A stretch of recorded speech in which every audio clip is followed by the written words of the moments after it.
Well, this is where I grew up from the time I was born on up, you know. And this is where my husband and I met, and we lived here for a while. We started this rodeo, my husband did. He had a desire. He was a dreamer and a promoter, and he wanted to do things like that all the time. And nobody would listen to him.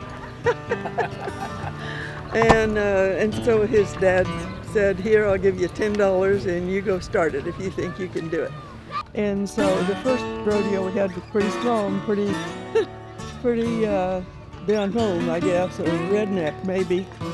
And it's carried on, and it's just worked very well for us. It's one of the things that's made us different. Pie and no alcohol is a rare combination.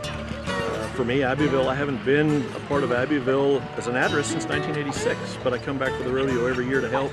There's a lot of people like that. Now, they maybe only live 30 minutes or an hour away, but it's a time that you can come back and you can see your friends, you can see people you went to school with, so the rodeo becomes that reunion. I see them once a year, and I see them here. And it's almost nostalgic in that, you know, when I come back here, it makes me think about all the great memories I have of my grandpa Floyd.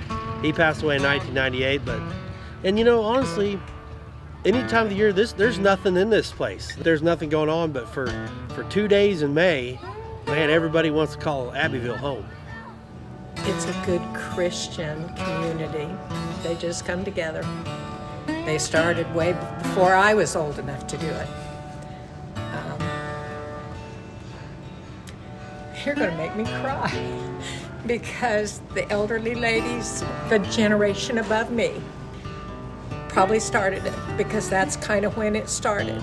And they are pie makers, all of them. And I'm almost just as excited this year as I was when I was 12. You know, so that the feeling of coming home, feeling of taking a break from fast-paced life we live, the feeling of being out here where you can't go anywhere without being on a dirt road. You know, it's pretty nice, but you know, you can't get a pizza order here. That's kind of sucks, but you know. I always tell people Abbyville's special, but it's hard for me to describe it to you because I grew up here. All you can do is come and experience it. It's all I've ever known. I've lived in a lot of other small towns, and they're each unique in their own way. But I've always told people, no matter where I lay my head, Abbyville will always be home.